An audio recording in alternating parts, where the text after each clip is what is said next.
ലോകത്തിലെ ഒരാൾക്കും നിങ്ങളെ സങ്കടപ്പെടുത്താനോ ദേഷ്യപ്പെടുത്താനോ അല്ലെങ്കിൽ സന്തോഷിപ്പിക്കാനോ കഴിയില്ല. കാരണം എന്താണെന്ന് വെച്ചാൽ ആർക്കും നിങ്ങളെ മനസ്സിനെ കൺട്രോൾ ചെയ്യാനുള്ള കഴിവില്ല, നിങ്ങൾ അതിനുള്ള അവസരം കൊടുക്കാത്തോളം കാലം.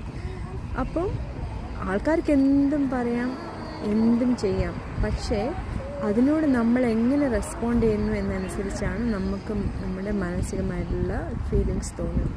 അപ്പോൾ നിങ്ങളുടെ സന്തോഷം, നിങ്ങളുടെ സമാധാനവും നിങ്ങളുടെ കയ്യിൽ തന്നെയാണ്.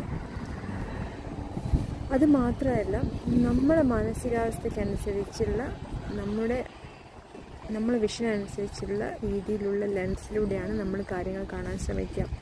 മറ്റേയാൾ ചിലപ്പം പറഞ്ഞതിന് യാതൊരു മീനിങ്ങും ഉണ്ടാവില്ല, പക്ഷേ നമ്മളെ മനസ്സിൽ ആ ഒരു നെഗറ്റിവിറ്റിയോ അല്ലെങ്കിൽ ഒരു ലോ സെൽഫ് എസ്റ്റീമോ ഉണ്ടെങ്കിൽ, നമ്മൾക്ക് അങ്ങനെയുള്ള തോന്നലാണെങ്കിൽ നമ്മൾക്ക് എന്താ തോന്നുക? അവരതാണ് പറഞ്ഞത്, അവരാണ് അതാണ് ഉദ്ദേശിച്ചത്. അപ്പം ഞാൻ ശരിക്കും പറയട്ടെ, നിങ്ങളുടെ മനസ്സിൽ ഉള്ള തോന്നലുകളും നിങ്ങളുടെ ദൗർബല്യങ്ങളുമാണ് നിങ്ങൾക്ക് നിങ്ങളുടെ അനുഭവങ്ങളായിട്ട് അനുഭവപ്പെടുക. എന്തൊരു ഐറണിയല്ലേ?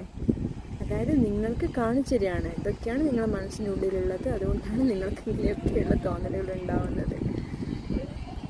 നമ്മൾ പറയില്ലേ, മഞ്ഞപ്പിത്തം ബാധിച്ചതെല്ലാം മഞ്ഞയായിട്ട് കാണുമെന്ന്, അതേപോലെയാണ് സത്യം. നമ്മളെ മനസ്സിൻ്റെ തോന്നലുകളും വിചാരങ്ങളും ആണ് നമ്മൾക്ക് തോന്നുന്നത്. നമുക്ക് അറിയുകയും ചെയ്യില്ല മറ്റേയാൾ എന്താ വിചാരിച്ചതെന്ന്. നമ്മൾ പറയുകയാണോ അയാൾ അങ്ങനെയാണ് വിചാരിച്ചത്, അതാണ് അയാൾ പറഞ്ഞത്, നമ്മൾ അങ്ങനെയാണ് പറയുന്നത്. ഒന്ന് ആലോചിച്ച് നോക്കൂ.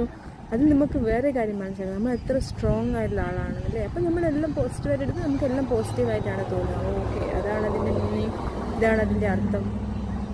സോ ഇന്ന് തന്നെ അതിൻ്റെ ആ ഒരു ഒന്ന് ചിന്തിച്ച് നോക്കൂ. അത് will make your life so much better, so much easier, so much peaceful. ഞാൻ എൻ്റെ അനുഭവത്തിൽ നിന്ന് പറയുന്നതാണ്. നിങ്ങളൊന്ന് ശ്രമിച്ച് നോക്കൂ. Have a nice day.